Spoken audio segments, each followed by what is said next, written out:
या कार्यालयाला धन्य आहे बाबा. अशाच प्रकारे शेतकऱ्याचं कल्याण करा, म्हणजे शेतकऱ्याच्या नक्कीच त्या ठिकाणी गळ्याभोवती आणखीन जोराचा फासा वळला जाईल आणि आपण एसी कार्यालयात बसून मस्तपैकी आपल्या येणाऱ्या फक्त घरगुती पिढ्याचा.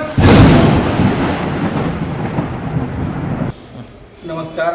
आज आम्ही धाराशिव जिल्ह्याच्या जिल्हा अधीक्षक कृषी अधिकारी कार्यालयात यासाठी आलो होतो की धाराशिव जिल्ह्यामध्ये युरिया खताचा तुटवडा आहे. प्रत्येक दुकानात त्या ठिकाणी गेल्यानंतर आम्हाला युरिया नाही म्हणून सांगितलं जात आहे आणि जिल्हा अधीक्षक कृषी अधिकारी कार्यालयाच्या वतीनं तर 7,000पेक्षा जास्त मेट्रिक टनाचा साठा या जिल्ह्यात उपलब्ध दाखवला जात आहे.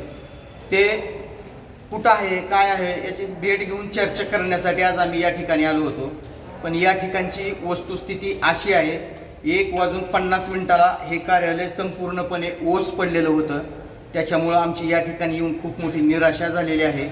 भारत हा सांगितला जातो की कृषीप्रधान देश आहे आणि कृषीप्रधान देशातल्या कृषी कार्यालयाचीच अशी अवस्था जर असेल तर या देशातल्या शेतकऱ्यांचं कल्याण कसं होणार, का आणखीन गळ्याभोवती फास आवळला जाणार, हे मात्र मला समजून न आलेलं पुढं या ठिकाणी आज. आत्ता 1:52 झालेत आणि आपण धाराशिवच्या जिल्हा अधीक्षक कृषी अधिकारी कार्यालयात आहोत. या ठिकाणची वस्तुस्थिती बघा, किती भयानक अवस्था आहे. कार्यालयामध्ये एक सुद्धा कर्मचारी उपस्थित नाही. जरा हे इकडे दाखवा तुम्ही. या संपूर्ण कार्यालयात एक पण कर्मचारी नाही. सगळ्या खुर्च्या रिकाम्या आहेत. त्या भारत कृषी प्रधान देश आहे आणि कृषी प्रधान देशाची ही अशी अवस्था आहे.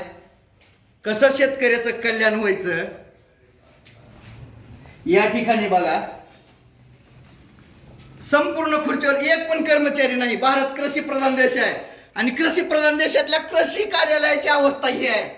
भारतातल्या 75 वर्षाच्या स्वातंत्र्याच्या नंतर सुद्धा देशातल्या शेतकऱ्याला आत्महत्या का करावी लागते याचं सगळ्यात जळजळीत उदाहरण म्हणजे हे आहे.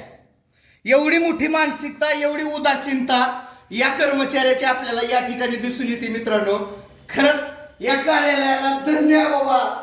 अशाच प्रकारे शेतकऱ्याचं कल्याण करा, म्हणजे शेतकऱ्याच्या नक्कीच त्या ठिकाणी गळ्याभोवती आणखीन जोराचा फासा वळला जाईल आणि आपण एसी कार्यालयात बसून मस्तपैकी आपल्या येणाऱ्या फक्त घरगुती पिढ्याचाच कल्याण करा.